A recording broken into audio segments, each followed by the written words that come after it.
Isang mapagpalang araw po sa ating lahat. Kayo po ay nanonood at nakikinig ng Lovestruck Podcast where we discuss topics relevant to this generation at para po makatulong sa ating mga nakikinig. At narito po tayo ngayon para i-discuss ang isang napakahalagang topic na palagay ko makakatulong sa marami. No? Lalo na ngayon, ang daming toxic elements ang social media. At sa pagkakataong ito, magkakaroon po tayo ng isang guest na talagang sasabi kong expert sa bagay na ito. So expect nyo rin na marami kayong matututunan. Okay? So before that siguro, I would like to promote yung upcoming nating training na magaganap starting next week. That would be July 28. Ito po yung ating training, no? In the Shalom Project. So nasimulan po natin ito last year, the first batch, and now we will have our next batch this year. So ito po yung module 1 ng Shalom Project. Kasi may module po ito eh. So after po nito, maybe we could introduce this year also the second module for the Shalom Project. No? And it would discuss counseling issues na maaring makatulong sa lahat ng ministers at sa lahat ng mga nakikipag-usap, nakikipag-interact sa mga kabataan. So we're so focused on the younger generation, 25 years old pababa, para mas matulungan natin ang susunod na henerasyon. So ano po ito? Ito po itatalakay sa 8 areas ng ating buhay that we need to develop, no, sa tulong ng Panginoon. So una-una, yung ating pagtingin sa sarili, our God-given nature, yung ating pananampalataya, how do we deal with our emotions, yung ating mga relasyon and social life, yung how do we think about things, no? Our intellect, and maging yung ating mga mission sa buhay, vocation, mission, and calling. At of course, hindi makakalimutan natin no, sa mga runner dyan, nagpipickleball, ating physical bodies, at of course, yung ating mga resources. So more than money, ano po ba yung pinagkatiwala sa atin ng Panginoon na dapat nating pagyamanin? So yan po ay mangyayari starting next week at July 27 pa po ang last day of registration.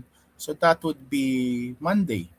So learning fee po ay 1,000 pesos inclusive of materials, and if you can finish that, siguro isa lang ang absent, you have the certificate of completion. So you can visit Lovestruck Movement Facebook page para po sa detalye about this.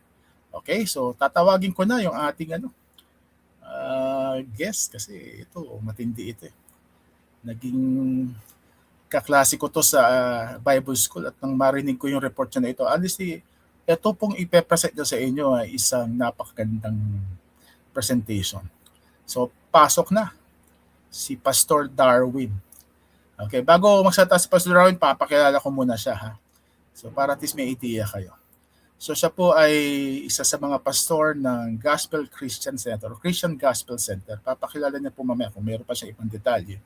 At siya rin ay part-time faculty ng Phoebus College of Bible, teaching, I think, pastoral counseling.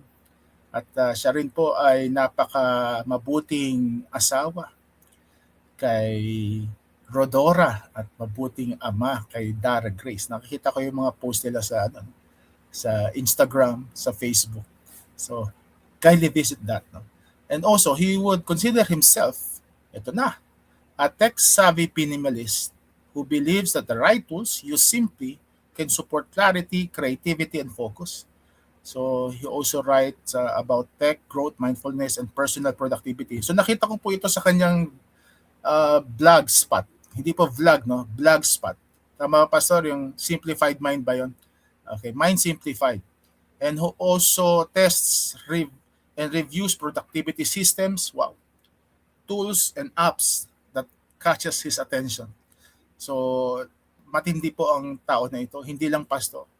Last week, we invited si Pastor Johan. Ibang kanyang expertise sa tech world. Ito iba na naman. Napag-usapan pa ng mga paksilika na yan. So, talagang in itong mga speaker natin ngayon. Okay, maraming salamat sa buhay. Palakpakan natin ng Panginoon sa buhay ni Pastor Darwin Cruz. Pastor, bati ka muna. Yan, hello, mapagpalang araw sa bawat isa. At purihin ng Panginoon sa pagkakataon na to serve in this capacity. No? Thank you, Pastor Ronald, for having me here. And to Yeah. share a bit siguro sa mga bagay na passionate din ako. Yeah. Alam niyo, Pastor, sabi nga nila, hindi lang tayo, Pastor. Tayo rin tinawag sa ibang calling or area. No? So that's why many people would Yan. consider yung mga bivocational, ano ba yung tricoitional, yung may ibang mga ginagawa na mas Like effective madalas. Kasi hindi lang tayo nabababad sa loob ng church. Kasi tinawag, ako particular, Pastor, tinawag ako, hindi nauna sa church eh. Tinawag na ako, nasa academe na ako. So, well, Mm. may iba pa tayo ng ano no, ng mga pagkakatawag, pero lahat ito ang sentro dapat si Lord. Okay? Kaya ito na, Yes. Pastor, ang moment mo para pag-usapan natin ang ating topic, tech amuna. Tech amuna. Kasi masyado nang lumalalim yung engagement ng maraming tao on digital minimalism and social media hygiene. Without further ado, Pastor, I'll give you the floor. Okay? Ayan. Sige. Okay, maraming salamat, Pastor Ronald. Well, totoo po yun, no? Isa po sa mga usapin talaga ngayon, no? Lalo na, I think in the past week, no? May mga, siguro baka may matouch din tayong topic about this. Pero kung titingnan nga po natin, minsan may pagkakataon sa buhay natin na baka mamaya tayo po ay we are being consumed, no? At nagkakaroon din po ng problema yung atin pong way of relationship, no? Especially with regards sa social media. Yan, sandali na po check ko kung paano po ma-flash tong slide sa screen. Yan, sige. Maraming salamat, Pastor Ronald. Okay, so yun nga po, no? Bakit ba mahalaga tong digital minimalism na paksa? Well, kaya nga po yung siguro magandang pag-usapan po natin. Tayo ba ay namumuhay ng naayon sa kalooban ng Panginoon? O higit sa lahat, tayo ba ay nagiging intentional sa ating pakikipag-relate, especially with our relationship with technology? Kasi kapag ka tayo po ay meron din po tayong kakaibang relasyon, no? Especially sa technology na hawak natin. Our smartphones, no? By the way, this is already the gateway to the internet. At I think ito po ay could be a good platform for not just for consumption but also for creation. At ang pagkakatawag sa atin ng Panginoon ay tayo po nung nilikha niya, ang bilin po sa atin is to have dominion. No? Genesis 1:28 na tayo daw po dapat ang naghahari, no? At hindi tayo dapat ang pinaghaharian ng mga bagay-bagay. Sige po, pag-usapan natin, no? Ano pang value, no, kapag sinabi po nating living an intentional life with the digital age? Yan. So kung titingnan po natin, no, ito pong mga gadgets natin ngayon, ito na po ay napakamakapangyarihan. These are supercomputers in our pocket. And if we are not careful, ang problema po ay baka mamaya po tayo ay magkaroon na rin ng unhealthy relationship with our technology, which is, I think, no, madalas na nangyayari. No? Sabi nga po ng mga experts, no, sa pagkakataon ngayon, sa mundong ginagalawan natin, meron na po tayo ngayon tinatawag na digital media addiction or social media addiction. Ayon nga po sa isang mga podcasters din na sinusundan ko, no, sa The Minimalist, no, sila po recently they got a TEDx talk, no. Ang title po na kanilang TED talk is about scrolling is the new smoking. So try to imagine, no, kung tayo po ay nasa loob ng isang kwarto at pagkatapos ay suddenly habang tayo nag-uusap, bigla po ako nagsindi ng sigarilyo, no. Would you feel respected? Would you feel violated? No? So definitely, no, there are certain contexts, of course, kaya nga po ngayon may mga smoking areas na, no, na lugar.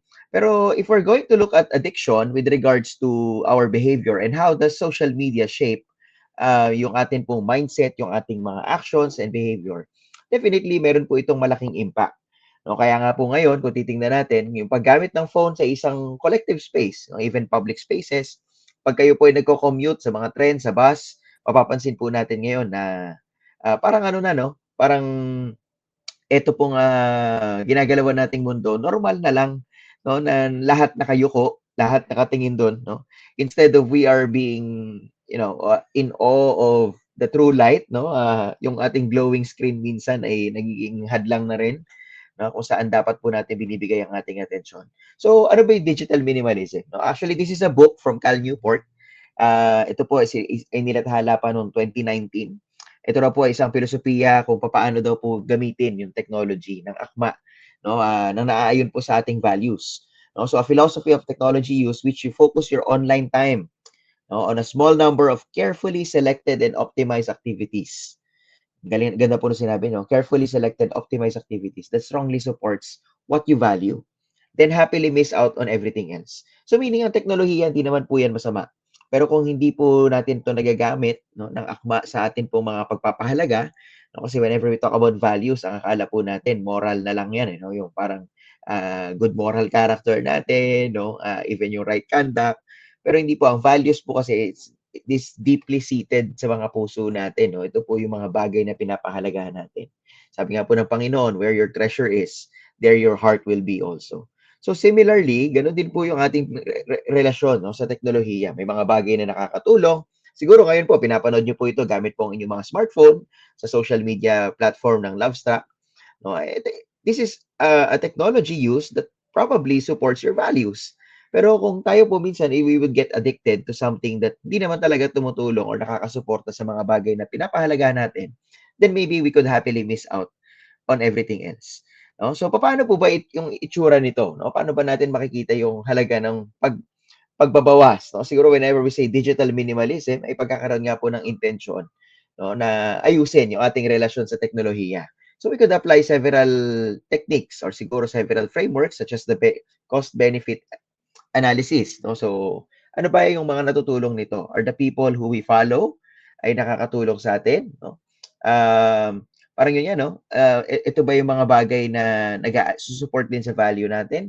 Kapag po ba tinignan yung algorithm natin ngayon, kung kunwari ipibigay po natin sa ating mga mahal sa buhay, o kaya siguro sa mga pastors, kung kayo po ay mananampalataya din na nakikinig, no? So, kung tayo rin, ipaihahan ba natin yung atin pong algorithm, yung search box ng Instagram mo, tsaka ng Facebook mo, willing ka bang ipakita yan sa iba? Kung tayo po yung mahihiya, maybe there's something wrong already with our relationship with social media. No? So maybe a question to ask yun nga, is this the best way to use, no, a certain application, certain technology? Bakit? Kasi kung hindi po yan akma, then maybe meron pong misaligned na pagpapahalaga sa mga bagay na activities, no, together with the activities involved in our um, digital world, no? So paano ba natin 'to mai-implement sa buhay natin? So there are three things po, no, siguro gusto ko pong bigyan ng pansin, no, sa araw po na ito ay una yun nga, bakit mahalaga 'to, no? So that, no, yung how to, it will only follow kasi alam niyo po marami naman na pong technique diyan. Maybe mapag-usapan po natin mamaya, no? So bakit ba mahalaga 'to na kailangan po nating maging intentional sa pagpili po ng mga ginagamit nating tools, even including our social media, no? Paano po ba natin 'to gagamitin ng mas may intention? Nang tayo po yung nasusunod, no, na hindi po tayo alipin din ng mga gadget na ito. No? So number one is this, safety, security, and privacy. No? So safety and security. Sige, pag-usapan po natin. Pag sinabi po nating safe, minsan nakakala po kasi natin, yung paggamit po natin ng mga teknolohiyang to, eh, wala namang masamang nangdudulot sa akin. Pampalipas oras lang to. No? But in reality, kung titingnan po natin, no, according nga sa isang documentary, no, I'm not sure if this is still in Netflix, pero meron pong documentary na tinatawag na The Social Dilemma. Dito rin po pinakita kung paano talaga yung mga tao from the Silicon Valley, of course sila Mark Zuckerberg, no, even Google, no, Apple and Amazon, yan po yung mga big giants, no, tech giants po natin. Somehow, yung tinatawag po nating algorithm, it's already shaping who we are. No? So the technology that connects us also controls us.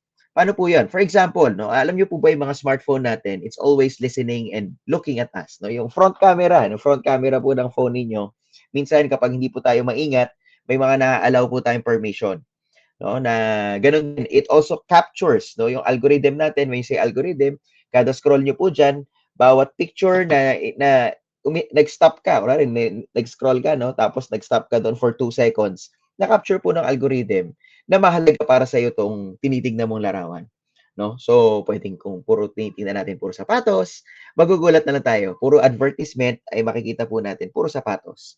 'Di ba? So gano'n po 'yun, no? Kaya minsan parang ngayon na-shape na ngayon, okay, kahit hindi mo naman kailangan, no, kumbaga 8 na yung pares mo ng sapatos, pero matutukso ka pa ring bumili.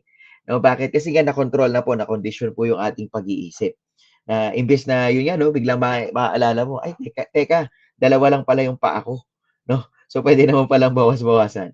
Yan, ano pa, no? Lalo na po ngayon sa mundo ng AI. Of course, ito po ay mga usapin din ngayon. Marami rin po mga ethical guidelines ngayon na sinusunod, especially sa academe.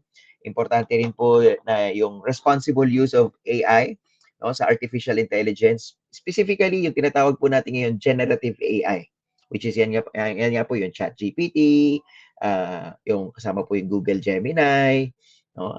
Even ano po ngayon, yung bago, yung Claude, no? Yung Claude is ginagamit na po ngayon sa tinatawag nilang vibe coding, no? Na nakakagawa na sila ng software just by simply prompting an AI, no? Na kahit na hindi sila mag-aral ng degree na related po sa information technology, computer science, and something relevant. Pero yun nga, no, kung titingnan po natin, papasok din po dito yung etika. No? Yung ethics natin with regards to relationship about generating information, and also yung atin din po sigurong personal conviction. No? Malaking factor po yan. Kaya kailangan din po natin maging maingat. Bakit? Kasi when you upload something and you prompt something, the artificial intelligence, no, or tinatawag nating assistants, no, yung mga intelligent assistants that we have in our smartphones, no, ang nangyayari po dyan, nakaka-capture din yung data na ina-upload lang din natin sa kanila. Pero ang tanong dyan, hindi po natin sigurado kung saan nila ginagamit yung data na yun. Because most of them ay ginagamit po to train also yung kanila rin pong AI engines. Yan. So, of course, hindi po yung pag-usapan natin, but basically, yung mga impormasyon na binibigay po natin sa mga platforms na ito ay nakakatakot ding isipin. Is it actually safe? Is it actually secure? No? And marami pa, no? So, of course, with including the social media platforms that we have. No, yung lahat po ng permission na binibigay natin, yung pag-upload natin ng photos, even yung pag-send and receive po no ng mga photos via Messenger, WhatsApp, no, o kung ano man pong platform yung ginagamit po natin. No, kailangan din po nating makita if it's really end-to-end encrypted or hindi. Bakit po? No, nagiging possible din po yan ng abuse. Siguro po familiar po tayo sa tinatawag po natin ngayon na pang-aabuso online. No? So meron po mga bullying, no? Cyberbullying na tinatawag, which is hindi rin po nakakatulong kasi nga po yung mga access ng ibang tao sa mga larawan na na-post natin, na-send natin, ay pwede pong gamitin ding pang-blackmail or marami pa. No? And again, these are not so secured platforms, no? Unless this is end-to-end encrypted, which is marami naman pong mga platforms din or alternatives that we could use kung gusto po natin ng most safe at secure na environment. No? So remember this, if you're not paying for the product, then you are the product.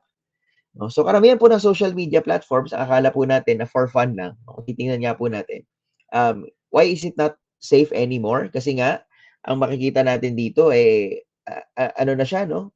Libre naman, no? 'Di ba? Pero kung titingnan po natin, yung Facebook, nung ginawa po yung Facebook nung araw, it was intended to connect people. But right now, ngayon, baliktad na po, no? Ang intention po ngayon ay ano, no? Naging advertising company na siya, tsaka naging ano na po siya, no? AI company na siya when they transition to Meta. And they themselves already said this, no? Sinabi na po yan ni Mark Zuckerberg, no, na ang Meta right now, no, hindi na siya ngayon basta friends mo na lang yung nakikita unlike before. Ang nakikita po natin ngayon ay 80% ads, 20% na lang yun sa mga kaibigan mo. No? So parang the very tool that we are using to connect actually disconnects us right now. And when we say tayo yung produkto, ibig sabihin, kinukuha lang yung algorithm natin so that they could push ads to us. They could sell us a lot of things. Or probably, they could even sell our data. Diba? So, ibig sabihin, yung mga chat pala natin, yung mga secret natin na mga pinag-uusapan din natin sa mga platforms na ginagamit natin sa kanila, hindi rin po pala yun sigurado. No? Kasi baka pwede pong ibenta nila yung information about who we are, which is yun na nga po, no? Minsan diyan na po nagsisimula yung na-hack yung account o kaya nai-scam po tayo, no, na gagamit po sa iba't ibang klase ng pang-aabuso. No? So ngayon, kung alam natin na hindi tayo safe and secure, now we need to make sure meron din po tayong mga platforms na ginagamit to secure our online or digital footprint.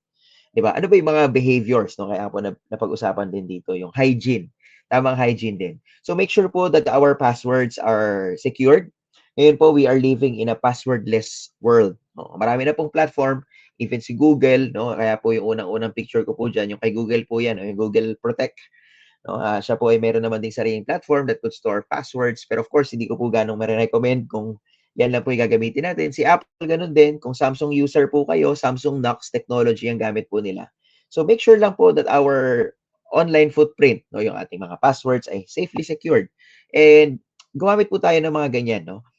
Personally, ako, I use a password manager na meron din pong meron din siyang tool na kung saan sinesearch din niya lahat ng accounts ko kung meron pa nabebenta sa dark web. no?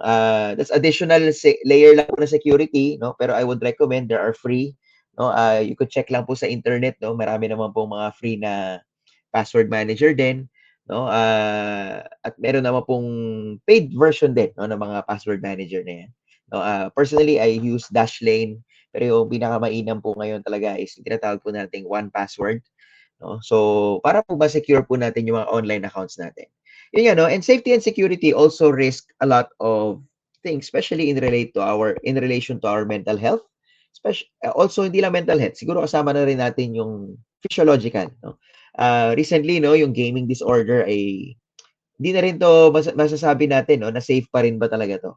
So, when you say gaming disorder, this is already a condition that's harmful to the brain, no? Kaya nga po may mga nababalitaan tayo dati na nagkakasakit, no, nasosobrahan sa laro, no? And with regards to safety, no, hindi lang po security and privacy, gano'n din with regards to safety, tayo po ngayon ay mas nag-o-open tayo ng mas marami pang window saan, sa tukso sa kasalanan, no? Ito po nga yung sinasabi nila yung 7 deadly sins daw, no, of social media, no, or digital media.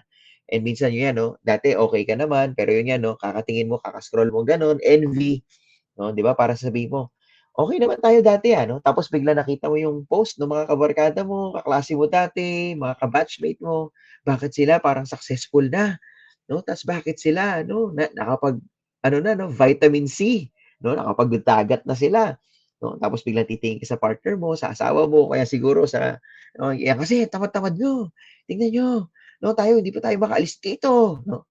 Pero yun nga 'no, nadali na lang din 'no, natukso na lang din, nakita natin kasi sa ibang tao. Gano'n din wrath 'no, lalo na po yung X or Twitter ngayon, medyo nagiging ano na po siya ngayon 'no, pugad na po siya ng toxicity. Minsan sa mga comments na hindi naman related, bigla mag-a-upload ng mga malalaswang video, mga comment na trigger warning 'no. So kaya kailangan po nating maging maingat with regards po sa mga bagay na tinitignan natin. Ano pa po, safety with regards children 'no. Sabi nga po nila 'no, what we feed our eyes 'no, translates lang din po 'yan 'no, sabi po ng Panginoong Hesus, 'di ba? A good person out of his good treasure in his heart 'no, come out also, yung out of the abundance of the heart, the mouth speaks, no? Kung maaalala po natin ang turo ng Panginoon.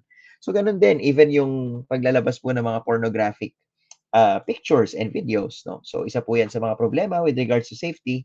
And most people, when you register sa mga ganyang platforms, alam nyo po, delikado rin po yan kasi may marami rin po reports na na-hack sila, mga bank accounts nila, kasi nga may mga tinatawag na sila yung OnlyFans, no? Na mga grupo na ganyan. But pornography is also something to be watchful for, 'di ba? Kasi nga po kung ano po yung pinapasok sa paningin, yun din po yung nagiging bumababa sa puso, madalas na nasasabi, at nagiging action. Kaya pala mas dumadami rin po yung mga abusive na tao dahil nga po mas madali nang ma-access, no, yung mga ganito pong bagay, which is alam po natin ay, of course, hindi po ito nakakatulong, 'di ba? Nung araw, parang naalala ko nung araw hindi naman din gano'n kadali ka-access yung mga ganyang website, 'no? Parang dati nga magazine pa lang 'no, pero hiyang-hiya ka 'pag lalabas ka ta's bibili ka ng ganyang magazine. But right now because of the digital world, kasi parang pangatlong mundo na lang po 'yan 'no, na nangyari. Meron tayong physical realm, meron tayong spiritual realm, ngayon dinagdagan natin, gumawa ang tao ng tinatawag na digital realm. At ngayon, yun nga, naging platform yan. Marami pang pwedeng maging kasalanan. Of course, hindi po yan na kaaya-aya sa ating Panginoon. No? Kaya nga po yun, nagkakaroon din ng sexual addiction. So bakit ba ganito talaga kagrabe yung internet? No? Bakit ba parang yung tao ay really drawn to the internet usage and minsan hindi tayo nagiging responsable? Sabi nga po ni Jefferson Bethke, no? Sabi niya, with our phones today, we can crop, edit, ourselves. No? And with our phones, we could be the center of our social orbit. Tayo yung pwedeng maging importante. We could feel very important. We could feel the center, no, na tayo yung nasusunod sa mga bagay na yun. Pero yun nga, at what expense? Alam niyo po, ang Panginoon, sa Genesis 3 pa lang, no, yung simpleng tukso lang ni Satanas, mula po nung kala Adan at Eva pa lang. Simple lang din po yan. Ang akala nila, mananalo sila. No? Na parang, okay, you can be like God. No? And most people are like that. No? Ang attention po kasi lagi natin is always drawn to becoming the center of the universe, center of our own world, no? Or social orbit. But unfortunately, yun nga yung tukso rin naman po ng kaaway sa atin. No? Na kailangan natin maging kagaya ng Diyos. But in reality, bakit ba natin kailangan maging kagaya ng Diyos kung tayo naman ay kasama natin ng Diyos palagi sa buhay natin sa pamamagitan ng tamang relasyon sa ating Panginoong Jesus? Something to think about. No? So, I hope na tayo po maiwasan natin yan. Bakit? At what expense? At the trade of your own personal data? No? Okay lang mag-post ka ng ganyan? No? Okay lang ba na mag-engage ka sa ganitong activities? At the expense of what? Because if you're not paying for the product, you are the product.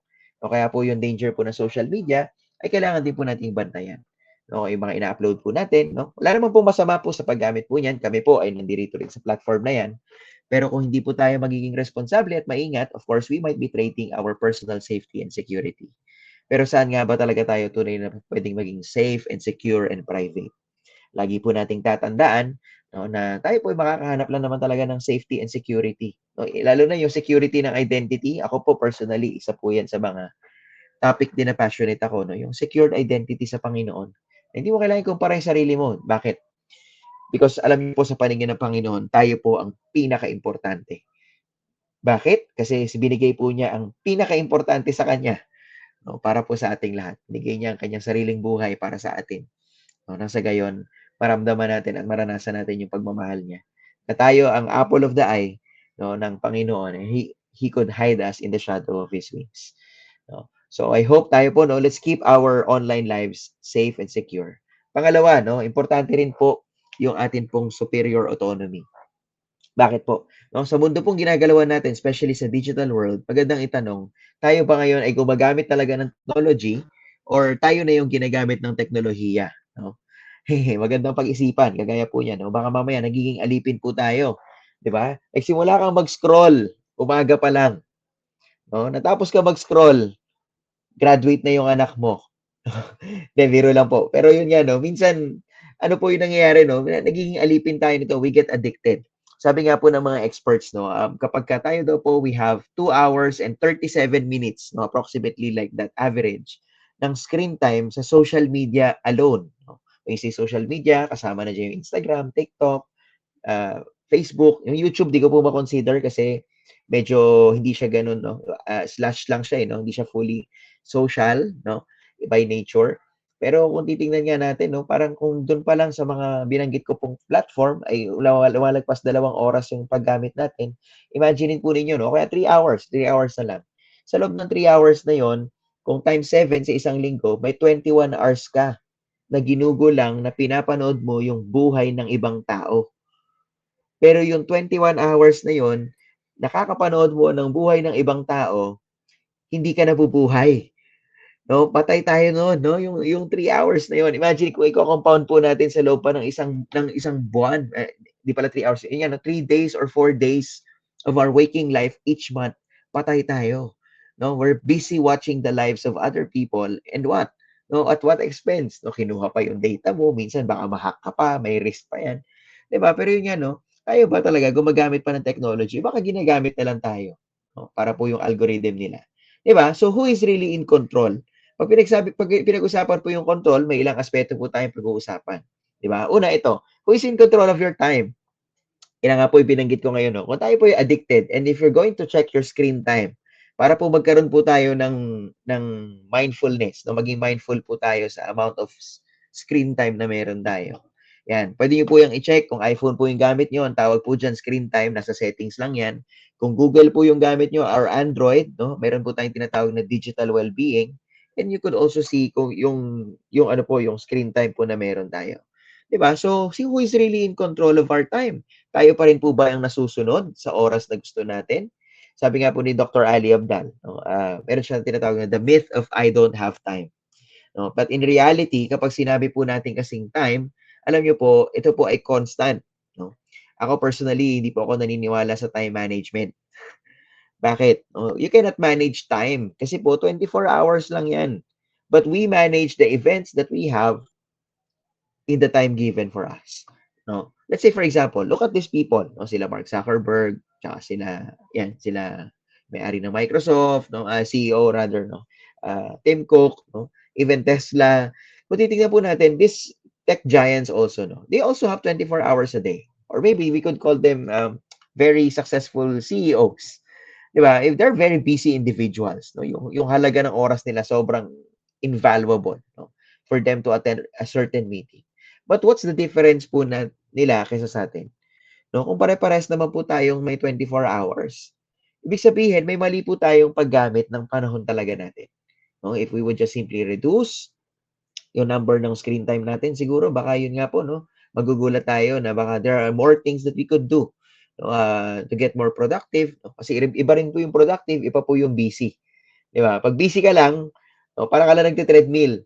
Pero kapag ka productive, no, you're going to arrive at a certain destination. No? Ibig sabihin, meron po talagang kahihinatnan, no? Kung saan ka talaga dadalhin ng mga bagay na pinagkakaabalahan mo. No, sabi nga po sa book na to, is mga ex-Googlers po yung sumulat nito, no? Si Jake Knapp and John Zeratsky. Diba? Yung time is a non-renewable resource. No? Kaya nga po, ano ngayon, kailangan po nating ibigay yung ating atensyon. No? That's why today, yung social media, we also call it the attention economy. Bakit po? Kasi kada like, kada swipe, kada ano, alam niyo po ba, may mga ibang taong kumikita kaka-like, swipe, comment, and engage po natin sa online activities na meron po tayo. No? Well, I'm not saying this to promote na mag-content creator na lang tayong lahat. No? But in reality, if we channel our focus to what matters for you, what is important for you, diba? Na itigil po nating pansinin yung buhay ng ibang tao, no? Maybe we could be set free. No? Sabi nga po sa Bible verse na ito, no? Ephesians chapter 5, verse 15, look carefully then how you walk, not as unwise, but as wise, making the best use of the time because the days are evil. No? Isa po yan sa mga talata siguro na pwede po nating makita. No? Making the best use of the time. Siguro maganda tanongin po natin, every time that we're going to do an activity, is this the best use of my time? Ito ba talaga yung mahalaga ba to para sa akin? No? Pangalawa, not only in control of your time, but who's in control of your attention? Yan. So, kaya nga po nabanggit ko kanina, yung attention economy, people are earning from our attention, from advertisements, no? Lahat ng ads na nakikita natin. Diba? Kaya maganda, teka muna. Okay, yung tanong natin, teka muna. Sino ba talagang in control dito? Who is in control of our attention? Sige po. Pag po nag-vibrate yung cellphone po natin, sino pong nasusunod? Tayo o siya? Diba? Pag nag-vibrate po yan, kukunin mo, titignan mo kagad kung sino, ay, nag-like si Crush, no? O kaya, ay, nag-comment si ano, no? Automatically, parang every time na makakatanggap tayo ng ping, kukunin natin siya, no? And di ba tayo nagtataka na bakit intended na gano'n, no? Na minsan umiilaw talaga yung screen, no? Na mga phone natin pag may notification. It's intended for that, no? To capture our attention. And sadly, yun nga, no? Nawawala po tayo sa focus. No, pangalawang myth na shinare po ni Dr. Ali Abdal, isa po siyang manunulat, tsaka isang sikat na YouTuber. At the same time, doctor din siya. Sabi nga, it's the myth of multitasking. No? So, ano ba yung multitasking? Diba? Most people believe na ang multitasking daw ay helpful. Pero in reality, actually, hindi po totoo ang multitasking. Yan, sige, para po mas maintindihan natin, no? Kung titingnan po natin, para po tayong mga smartphone. No? Siguro magandang tanong ngayon, tayo po ba, kino-close nyo po ba yung mga apps? No? Yung sinaswipe nyo pa gano'n, no? Ine-exit nyo lahat ng apps sa phone ninyo pagkatapos nyo gamitin. Yan. Kung kino-close nyo po yan, no? Actually, mas kumakain po ng battery, ng RAM, rather, ng memory, tsaka ng data. No? So actually, hindi po natin kailangan i-close yung mga applications. Dahil po yung mga smartphone po natin are smart enough to put the apps in active apps, no? Or the active application in the foreground, no? And yung iba nasa background at naka-freeze lang sila. So similar po with our brains. Alam po ninyo, no, na yung atin pong mga brains actually ano po yan, no? Hindi po niya kaya talagang magsabay ng task. According to experts, yun yan, no?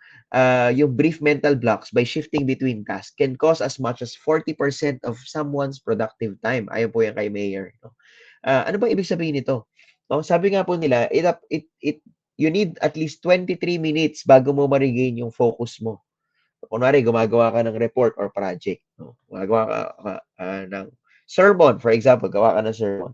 Pag focus ka na, tapos bigla may nag-notify, na-distract ka, nakita mo yung sinend na cut video ng friend mo, tapos pag bumalik ka na, ano nga ba ulit itong gagawin ko? It takes 23% before you can achieve the same focus as before. No? So grabe yung nawawalang productivity sa atin. Na pwede palang may mga bagay na gawin natin. Let's say sa mas maiksing panahon, kapag ka naka-focus ka kaysa sa, alam mo yun, minsan humahaba, gagawa ka ng assignment mo, 3 oras. Pero in reality, magagawa mo lang yun ng 10 minutes. Pero bakit? Kasi nga, yung focus mo, 23 minutes ng 23 minutes yan, hindi ka makapag-isip. So, yun po pala yung nangyayari dito. So, we really have to make sure that we are in control. Diba? Kaya nga tanong ulit yan, teka muna, sino ba talaga may control? Hindi lang sa oras ko, sa attention ko. Sino ba talagang may control sa paningin ko? Diba? O, pangatlo, ito rin, who is in control of your money? Diba? Teka muna, who is in control of the money that we have? Tayo pa rin ba talaga ang nasusunod? Or pag dumating yung sale, pag dumating yung sale na meron tayo, ano mangyayari, no? Ay, naka-sale, no? Naalala ko dati tuloy, no? May kakilala po akong ganyan, no? Na bagong kasal po kami noon. Sabi niya sa akin, Darwin, meron ka na bang kawali? Sabi ko, oh, opo, meron na po akong kawali. Ay, ganun ba? Kasi bibigyan sana kita. Bakit po? No? Eh, 4 na yung kawali ko. Itong isa kasi, pang-5 na to. No? Nakabalot pa. No? Sayang naman. Eh, bakit niyo po binili? Eh, naka-sale eh. No? Grabe, no? Alam niyo po ba, intended po yan, yun nga, yung mga shopping application sa phone natin. It's actually tracking also our background activity, no, sa mga smartphone natin.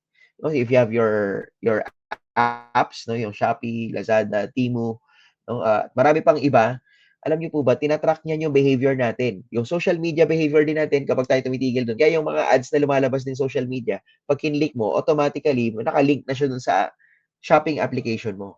No, bakit? Kasi nga, yun yung nangyayari dyan. Who is really in control of our money? That if we continuously feed our eyes, no, yun nga, no? Sabi nga po ng Panginoon din, maging maingat tayo because the eye is the lamp of the body. No? Yan daw po yan. This is the window of our soul. So kung yan po i-feed natin na feed ng envy, ng wala ka niyan, di ba? Parang dati okay ka naman, kompleto ka naman, pero dahil nakita mo yung ads, feeling mo kulang ka. Di ba? So yun po yung nangyayari ngayon. Who's really in control of our money? Tayo pa rin ba ang nasusunod? Or nagiging alipin na po tayo ng salapi? Or perhaps nagiging alipin na tayo ng mga shopping applications or ads? Di ba? So titingnan natin yan po mga events na ganyan. Talagang tinataon nila every month na may sale. Of course, again, hindi po tayo nega-star dito, no?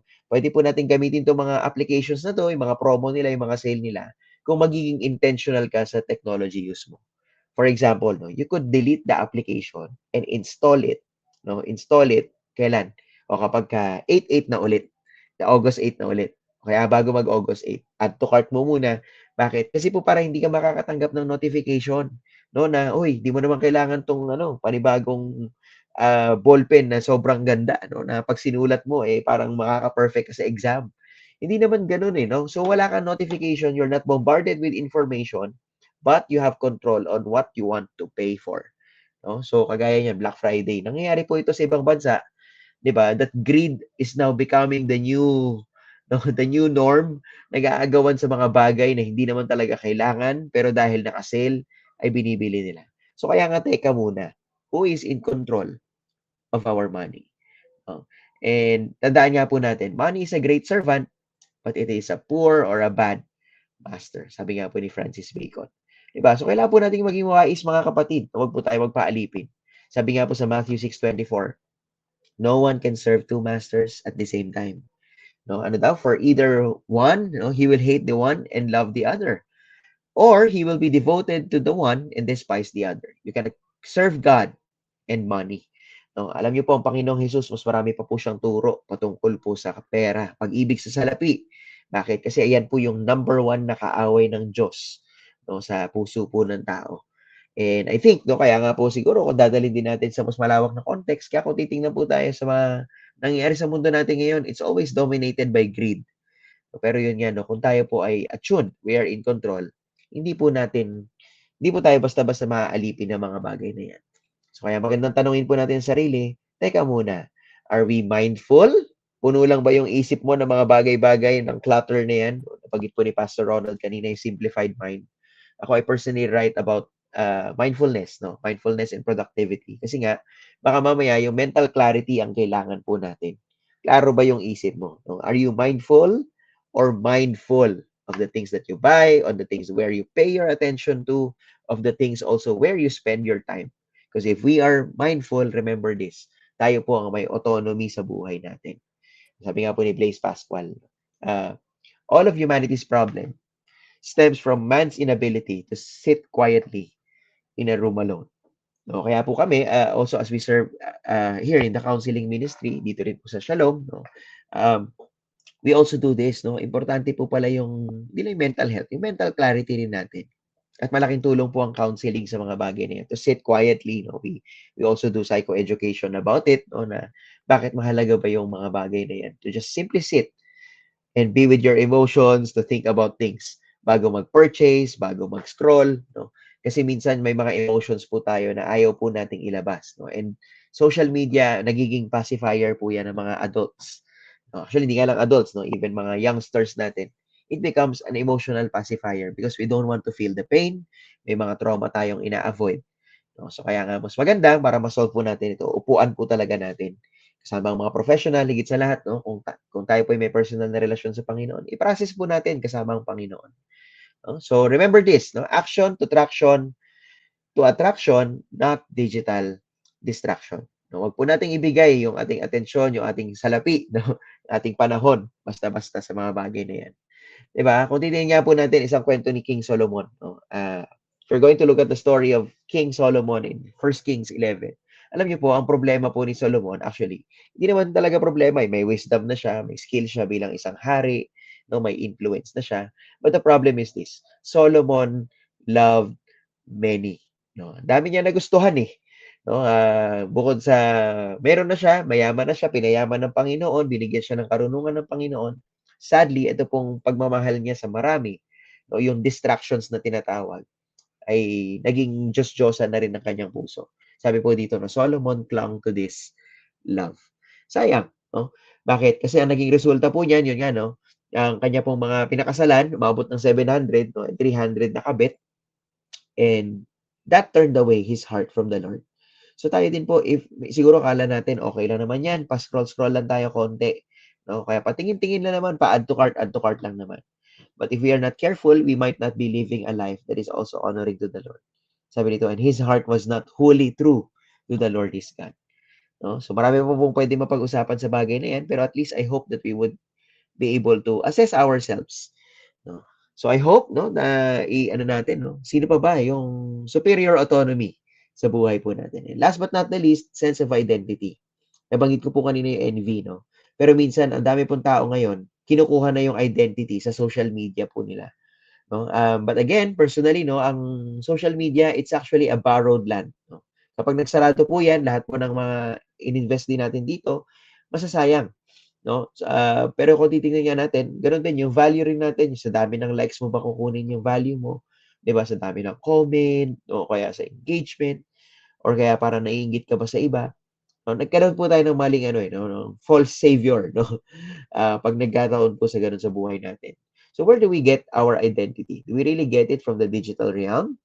Yun yan, no? Parang minsan, imbis na adult tayo, no, lumalabas yung ating mga childish side, no? O kaya minsan siguro yung mga ibang karakter na hindi natin pinapakita basta-basta, nagbabalat tayo at hindi tayo nagiging totoo sa sarili natin. Ano pong danger nito? No? Potentially, pwede rin yung ano, no, mag-lead yan sa mga mas marami pang problema. No? Dahil you don't want to face your reality, you live in a digital world, minsan nagiging reality mo yung digital at yung totoong buhay, nawawala na. 'Di ba? Minsan tingin ka ng tingin ng bundok, gusto mo, ganda naman ito, nature. 'Di ba? Tapos kung sa Antipolo ka naman nakatira, edi punta ka na doon, no? 'Di ba? Kung sa Rizal ka naman nakatira, punta ka na doon, lakaran mo na, puntahan mo na, mag-hiking ka na, maglakad-lakad ka na, magpunta ka sa park, 'di ba? Okay, like ka ng like ng picture ng ano, no, ng mga mahal mo sa buhay, ng pamangkin mo, punta ka na lang, no? Which is more valuable? Yun nga eh. Is it really the relationship or yung like natin?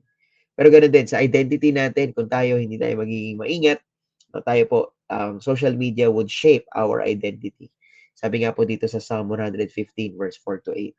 No, their idols are silver and gold, the work of human hands. They have mouths but do not speak, eyes but do not see, they have ears but do not hear, noses but do not smell. They have hands but do not feel, feet but do not walk, and they do not make a sound from their throat. Diba? At ano daw? Those who make them become like them, so do all who trust in them. 'Di ba? So kung tayo po no, siguro in simpler terms, sabi nga po ni Tony Rink sa kanyang libro no, about ganun din no, 10 things no or 12 things na paano tayo naaalipin ng ating phone, no, how our phone is changing us. We are becoming like what we like. No? We are becoming like what we like. So kung sino fina-follow mo, madalas naging ganun ka na. Kung sino, kaya 'di ba minsan kung kaka-scroll mo rin, lagi mo nakikita 'to, lagi kang galit, 'di ba? No? Yun nga no, minsan nagkakaproblema. Yun nga no, we need to audit also our current, 'di ba? Kailangan nating i-evaluate, nasaan ba ako ngayon sa buhay ko, no?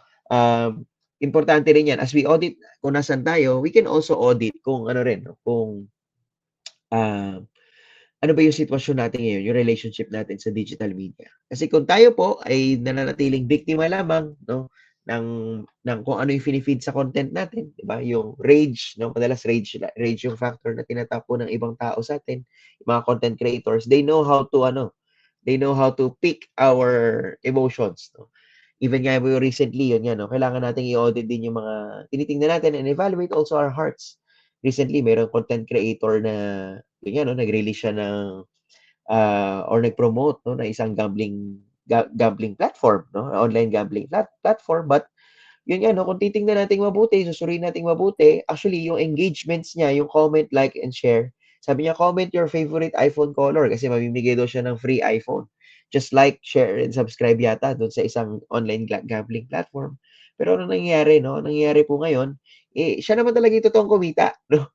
Sa number of engagements pa lang, tapos kung in-sponsoran pa siya, it doesn't matter, no? Pero yun nga, kailangan nating i-audit din yung ating pong personal values with regard sa mga bagay na gano'n. 'Di ba? Minsan nakiki-comment ka pa, no? Kaya, oh, gusto ko yan, gusto ko yan. But again, yun nga, if we measure our identity, no, sa mga bagay na makamundo, somehow, maapektuhan po talaga ang ating pong values. No? Kaya we need to audit kung nasan tayo. Ito na nga, no? Alam niyo po ba, no? Kung titingnan po natin, imbis na tayo yung nasa sway ng social media, maganda sana tayo yung maging ganito. No? Alam niyo po ba that 39%, ito, according to sa isang research, no, mga many years na po ito, siguro mga 5 to 6 years ago na po ito, no, yung study na ito. So, technology that our teens use on average. Digital screen time is devoted to passive consumption. Ilan daw? 39%. Interactive content, paglalaro, pagbabrowse sa mga active website, interactive websites, 25%. Communication, chat, video call, Snapchats, and so on, 26%. 'Di ba? Other stuff, paggamit ng technology, 7%, iba. Siguro kasama na yung banking, kasama na yung GCash, no? Pero sabi po dito, 3% lang daw talaga yung gumagamit ng technology for writing, for coding, for songwriting, digital arts, no? Pag-edit ng video, ng music. Konti lang talaga yung nag-create or nag-add value. Kaya nga po kung titingnan po natin, sana no, bilang mga individuals no, na nagsasabing gusto natin ng sense of identity, I hope that we would get creative. Diba? Wag po natin i-aspire na tayo po ay consumers lamang po ng social media or consumers lamang po tayo ng mga fini-feed sa atin ng ibang tao. Maganda isipin po natin na tayo po ay may kakayahan din po to create. So what value can you add or create? No, of course, kailangan din po nating linawin no, na baka mamaya magdagdag lang tayo sa digital noise. No? So kaya isipin muna nating mabuti para sa akin ba talaga to? No? And pangalawa, yun din, when you say get creative with the content that we do, no? Actually, yan, for example, yung ginagawa po natin ngayon, this is an online platform wherein we created a space wherein we could talk about these pressing issues, especially nga po sa mga growing teenagers natin, no? Especially sa lahat po ng nare-reach no, ng Lovestruck movement, Lovestruck podcast. Bakit po? Nang sa gayon, tayo rin po, mas ma-anchor po tayo sa ating pananampalataya. Higit sa lahat, matuto po tayo no, ng akmang pamumuhay na higit sa lahat, nakakalugod din po sa Panginoon. I remember there's a creative nga po dati. No? Pandemic pa po ito. No? Imbis na siya ay nagko-consume lang, no? He started sharing TikTok contents no? Na kung saan, a daily dose of faith. Alam ko po marami na po ngayon yan. May mga influencers na rin tayo. May mga artista na rin. No? At grateful po tayo na ginagamit ng Panginoon yung mga online ministry na ito. So I hope tayo ganun din, no, na pwede pala natin gamitin din yung social media platform. We can redeem it, no, na hindi lang po yung mga content na toxic, 'di ba, na puro na lang tungkol sa politics, no. Ngayon nga po, pati mga magkakaibigan, nagsasulian ng kandila, magkakamag-anak, hindi na nagpapansinan, dahil lang din sa social media, no, as they express their political beliefs. So I hope, again, we could assess the values that we have, but instead, we could create content that really anchors us to the true hope that we have. 'Di ba? Sabi nga po dito, do not be shaped by the internet, but shape the internet. Wag po tayong pumayag, no, na tayo po yung maging alipin na lang, no, ng mga bagay na ito. 'Di ba? Kaya nga, teka muna. isipin muna natin, tayo ba talaga ay nag-a-add value o tayo ay nagko-consume lang, no, ng content ng iba? Or perhaps, sometimes it could also be digital garbage na lang din because it does not add value to us dahil hindi po yan aligned sa values na meron tayo. No? And lastly, iwan ko po ito sa atin. 'Di ba? Sabi nga po ng Panginoon, ito po yung binanggit ko kanina, no? Then God said, let us make man in our image after our likeness and let them have dominion. Yan po yung utos ng Panginoon sa atin, mga kapatid, no? Nawa makatulong po ito sa atin that we have dominion over the internet.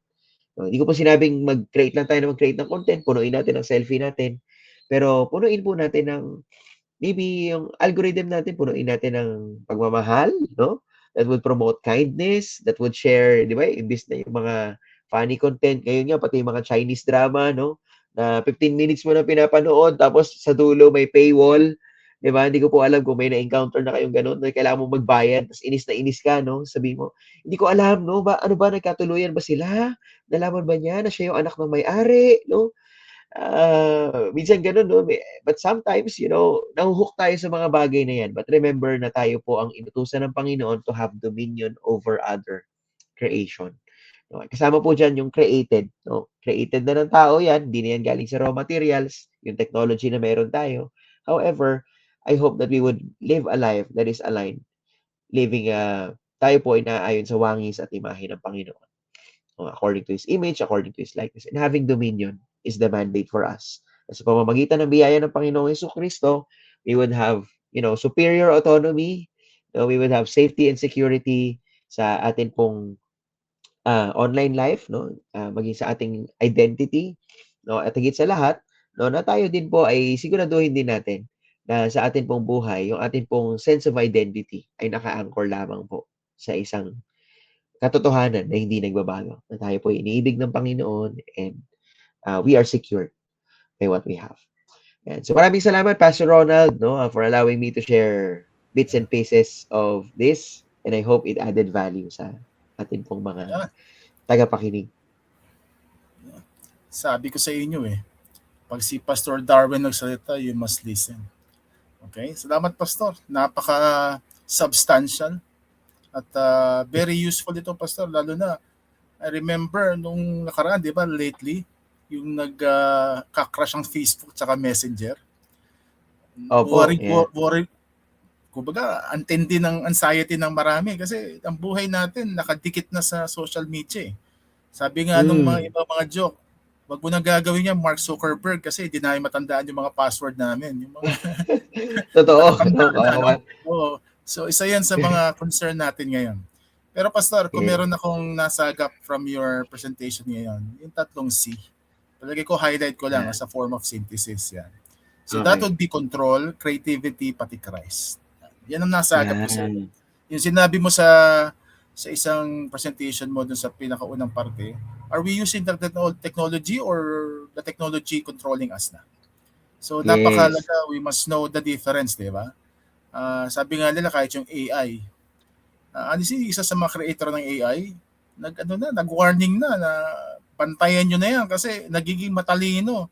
Papunta na daw tayo dun sa may sa Terminator type, parang medyo, papunta tayo dun. Tapos ito rin, Pastor, ang ganda ng take mo dito, yung creativity. Hindi lang tayo consumer, we're also creator, we're also producers. Kaya may term sila dyan parang prosumers, something like that. Yeah. So, hindi lang tayo consumer, producer din tayo.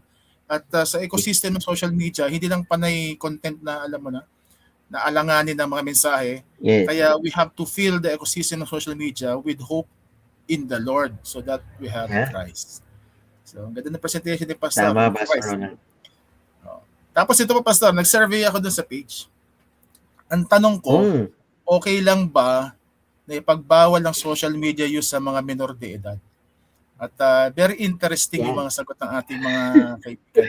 Pero bigay ko lang ito, no, para may idea rin kayo, context. Kasi marami lumabas na news sa iba't ibang bansa na gusto nilang ipa-ban ang social media. So for example, sa Australia, under 16-year-old bawal. Although na sabi nga nila na nagagawa ng paraan ng mga kabataan ito, binabago yung edad. So then Brazil under 16, China, mas mahigpit talaga. Nung nasa China yung isa kong kapatid, bawal sa kanila yata ang YouTube tsaka Facebook eh. So WhatsApp, Mm. tsaka meron silang ibang app. Okay? Yeah, WeChat, Indonesia under WeChat. 16. WeChat, yan, yung WeChat, tama. Indonesia under 16 bawal rin. Then Malaysia and then Turkey under 15. So anong sinasabi ng ating mga kaibigan? Ayan, pakibasa natin. Sabi ni Marinesa, para sa akin, okay lang na may restriction sa social media.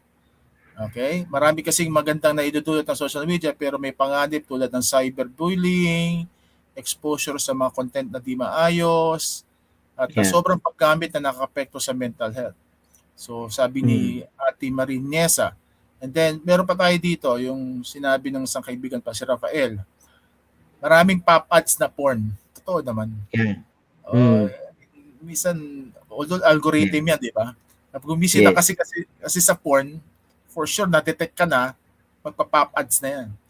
Tapos may online cyberbullying, imbes na mag-log out para hindi mabasa yung mga negative messages, they do self-harm and this is very sad. Yung iba nagpakamatay, so protection na rin. So lumalabas, marami sa ating sumagot, honestly, they're for it. No? Kasi nakita yung maling epekto. Sabi ni Abraham, bawal po talaga mag-social media ang bata, diadaya lang yung edad. Oo naman ito. Totoo. So, isa pa, pinakahuli. Kay Michael, what if meron option ng FB na for kids? FB for kids. Parang YouTube. Highly restricted ng content, bawal mag-comment and may limit time ang screen time. I don't know kung makokontrol to from the end ng YouTube o ng FB. No? Pero, so lumalabas, wala akong nakitang sabi, wag, lahat nagsabi sila, we have to limit it. So, Pastor, sa yung anak, for instance, anong policy mo sa paggamit ng social media? Well, ako po with regards to social media, no. Ako agree ako sa 16, no. Pero kung i-formalize yan talaga na ilalagay yan sa batas natin, mas mainam para po sa benefit of the common good. No? Pero of course, as parents, we have absolute control din talaga sa ano bang klaseng digital media yung inaalaw po natin ating mga anak. Sa akin for kids, no, isa po sa mga highlight, kakatapos na ng exam ng anak ko last Wednesday, no. Maganda yung assessment niya. Sabi nga ng teacher niya, siya daw yung pinaka-mature sa lahat. Congrats. Yung na oo nga po medyo delikado lang, Pastor, kasi sumasagot ng Bible verse minsan sa akin kaya ano naman, pero fun naman, no. Pero yun nga, no, maaga nagsasalita yung bata kapag na-lessen ng screen time. So yung anak po namin na parang wala pang 2 years, parang kaka-1 pa lang niya, nagsasalita na siya, naka-communicate niya yung gusto niya. At the age of 3, tao na siya kausap. No, kaya ngayon, ginagamitan ako ng Bible verse pag sinabi kong, anak, sinong masusunod sa bahay na to? Sagot niya sa akin, si Jesus, no? Wow. Pero yun nga po, mainam naman. Pero yun nga, no, sa 16 years old siguro, kasi teenage years yan magandang ano po niya, no, patakaran din natin. Kasi minsan may mga kabataan na sabi nila, pag binilan nyo na sila ng phone, tandaan po natin, sasabihin nila, sa kanila daw yung phone na yun at wala na daw karapatan ng magulang. Siguro practical tip, actually hindi, no? Kasi una, pera nyo yung ginamit, kung naka-line po yan, ay pangalan nyo yung nakarehistro, no? If I'm not mistaken, I'm not sure kung mapapa-register din nila yung SIM card. So basically, hindi talaga sila yung may-ari rin ng phone.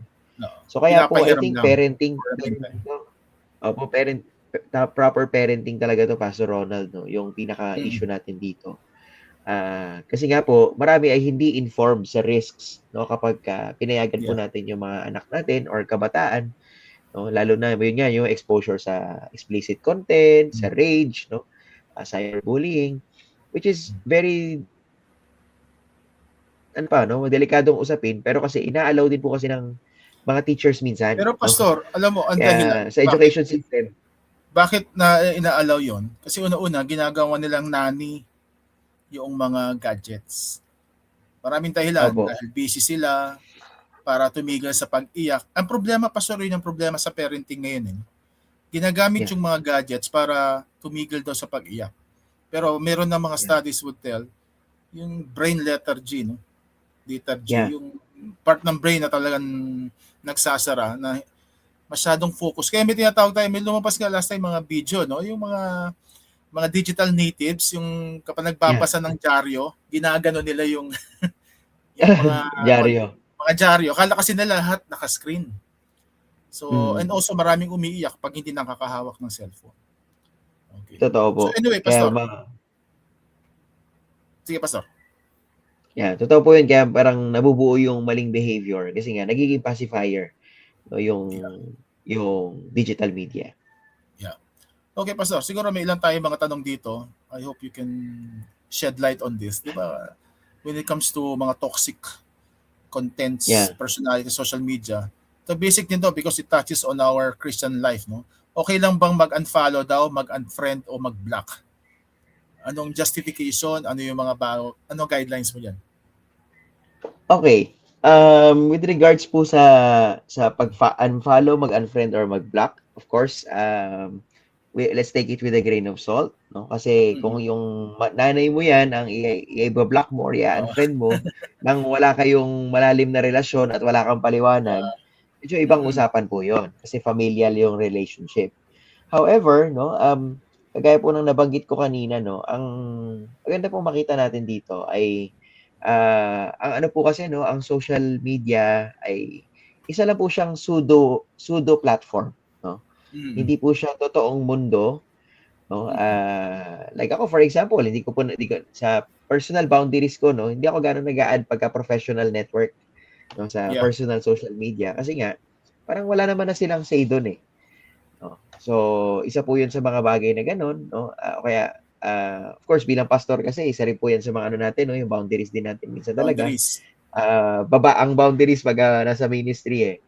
Pero with regards to unfollowing o pag-block, no, kung nagiging toxic yung relationship, when you say toxic, may lagi ka inuutangan, tapos binablockmail ka na ng kung ano-ano, sinasabihan ka ng kung ano-ano.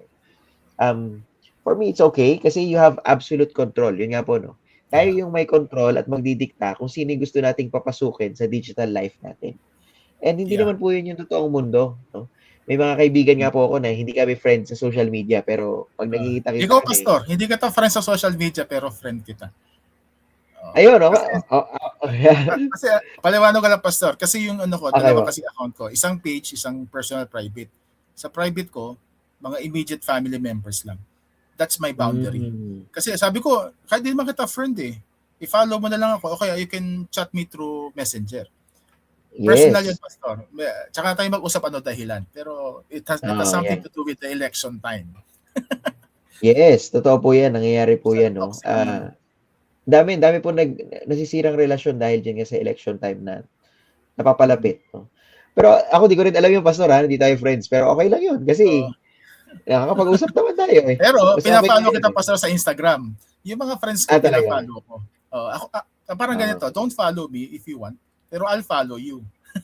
I-confirm mo lang. Kasi ang punto, Pastor, isa rin eh, di ba? Kapag marami dumadaan sa newsfeed mo, eh minsan yung mga kadramahan ng buhay ng ibang tao, baka nakaka-apekto sa'yo. It would affect your mental health. So, Pastor, okay lang sa'yo mag-unfriend, mag-block in a way kasi una, you have total control over the situation. Dito po papasok yung superior autonomy na I think tayo yung may control kung sino gusto mong papasukin sa digital life mo. Wag ma-offend yung iba. Okay? Yeah. Alright. Pero Pastor, yung pinaka-clincher question talaga ay ito. Lalo na sa mga kabataang nanonood, hindi nila mapigilan, di ba, how to minimize your screen time to some extent na kaya minimize kasi nga it affects their well-being. Okay. Ano mga recommendations mo? Okay, so with regards to practical ng minimize ng screen time. Of course, kung gusto niyo mas malalim na we really need to start with why. O kaya nga po values eh. Kailangan makita natin yung value ng makita natin na kung hindi na valuable yung pag-spend mo ng time sa isang application, it's time to revisit it. Pero kung mga practical, meron ako tinatawag na mga tips naman to. Delete, yung una, digital detox na tinatawag, 30 days. O kaya kung for a certain period of time, you delete your social media apps sa phone. Bakit? Kasi yun yung pinaka-accessible. If you want to access it, pwede ka pumunta sa computer or sa tablet ka lang maglagay. In my case, ako, nasa tablet lang yung akin. No? Kaya, pag nag-picture ako sa phone, sabihin nila, nakakalimutan ko. Tanong ko sa'yo, nagla-laptop ka ba? Ito po, nanghiram nanghiram ako Oo. ngayon pagka ano, yung wife ko lang Pero meron. Pero ako usually nakikita kita pag nagba-vlog ka tapos ano parang kahit sa school ano ka na tablet ka na, naka-iPad ka ba? opo, iPad lang po ang gamit ko ngayon. Yeah. Yes. Napaka-minimalist talaga, no? Mas Yeah, para komportable ka. bit-bit na. Mas komportable na po ako, nasanay na rin for several years, no? Okay. Okay naman. Yeah. Mm-mm. So yun, meron nga yung, balikan po tayo natin, Pastor. Landlining, so siguro iwan nyo lang yung Yeah. phone nyo lagi sa isang area, no? Sa chart, Yeah. i-charge nyo lang siya, kaya iwan nyo lang sa drawer, para it doesn't follow you sa CR, it doesn't follow you sa kitchen. Tapos pag gagamitin mo, punta ka lang doon. Sabi nga ni Charles Duhigg, no, at saka ni James Clear, when we're establishing habits, no, or Yeah. removing, actually hindi nga removing, replacing habits, you add Mm-mm. friction kapag ka gusto mong i-minimize, no, yung habit na yun. Mm-mm. No? So, for example, yan, yung chips, no? Yung chips, pwede mo ilagay sa tokador na mataas. Tapos yung mga banana, Oo. tsaka mga prutas, lagay mo sa lamesa. Para di mo agad makuha. Yes. So, sa phone natin, Pastor, pwede rin yun. Iwan natin sa isang lugar. No? Tapos, kapag gagamitin mo, punta ka doon. Kasi landline naman dati, naka-wire talaga yung phones natin eh. Yes, oo. Taga pupunta ka Kaya dun pwede. sa sala at kung saan man nandun yung landline. Yes. So, parang nandun ka lang lagi kung gagamitin mo. Para makangawit ka, nakatayo ka lang. Mas maganda nga kung sa kitchen, kung may saksakan yung kitchen Itali mo. na rin, Pastor, yung ano. Pwede itali na rin yung cellphone. I-leash. Pwede naman, pwede. Dati, Pastor, may ginawa pa ako dyan. Nilalagay ko sa drawer, tapos binibigay ko yung susi. Sinususiyan ko sa drawer. Tapos bibigay ko Matindi, sa wife. Nung nagsisimula ako sa discovery na to, kasi ako din, naging biktima ako nito, Pastor. Naging alipin ka ng digital media. So, ano naman, may mga practical na bagay na pwedeng gawin. No? Oo. Yeah. Okay. Pastor, yung sa pagtulog, what do you do? Yan. Di ba usually, Okay. di ba the blue light ng anong epekto? Yes. Totoo yun, no? Yung pagtulog, kapag yung tayo po ay nag-scroll pa rin or nanonood gamit yung mga glowing screens na meron tayo, no? Yung circadian rhythm na tinatawag natin sa ating pagtulog, yung brain natin na nakikita niya na ano daw, no? Na gising pa tayo kasi nga Yes. umaga pa. Kasi may ilaw pa siya nakikita.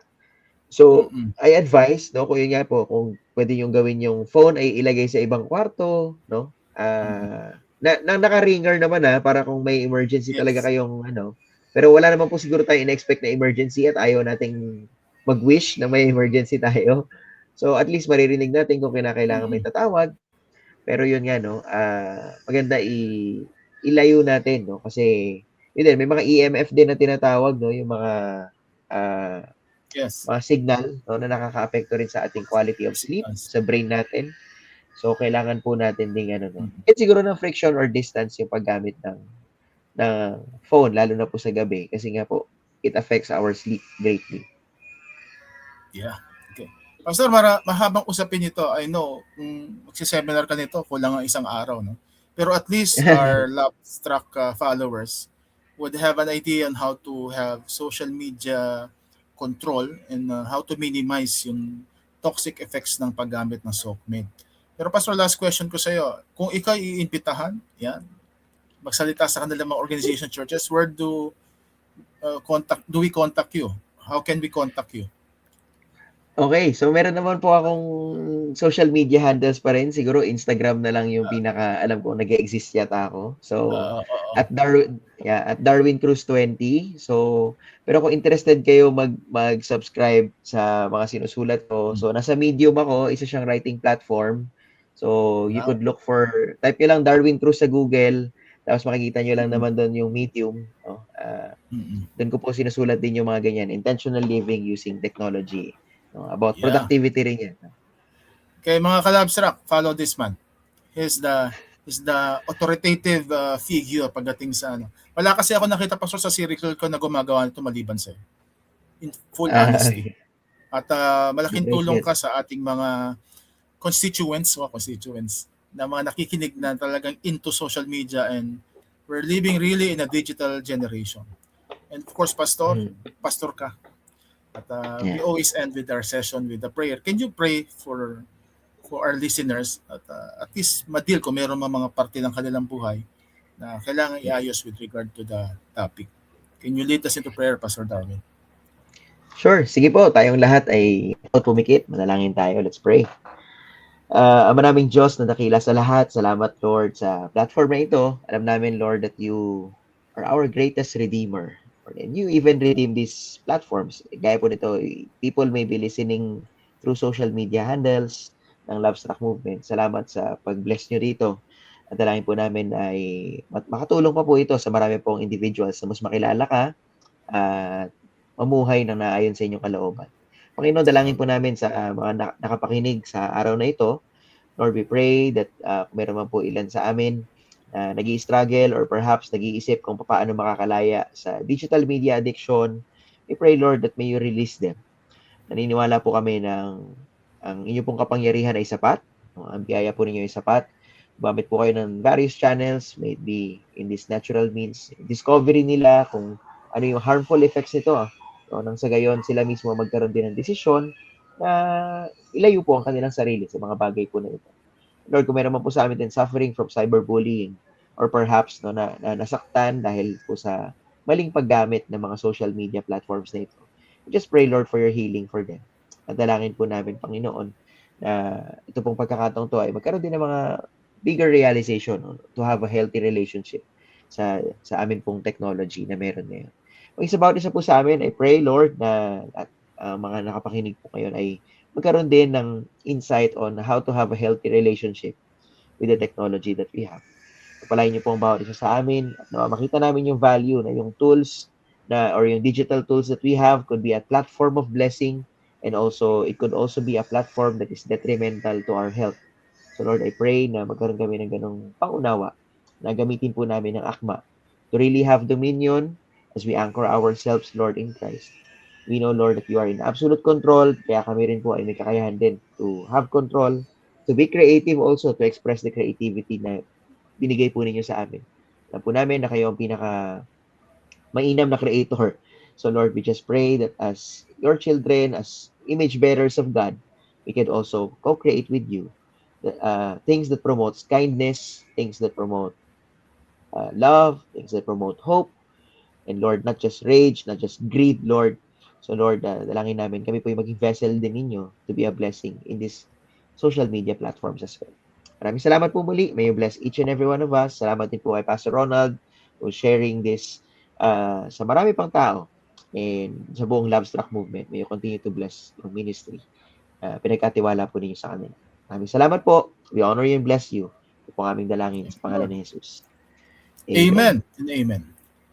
That's Pastor Darwin na isa sa mga expert natin on how to, paano ba sasabihin ko, Pastor? Paano i-sanitize? Sanitize, yeah. Ayusin yung detoxify yung ating social media life. Okay? So mga ka-Lovestruck, we would see each other again next week for another interesting topic. Kindly follow the Lovestruck Movement Facebook page. At kung meron po kayong mga tanong, pwede nyo kaming i-message sa page na ito o kaya send us an email sa lovestruckmovement@gmail.com. Okay, makita-kita po tayo muli for our next Lovestruck podcast. Ako po ang inyong lingkod, Pastor Ronald, at ang ating expert. Pastor Darwin, nice being here with you. Pagpalain po kayo ng Panginoon. God bless po.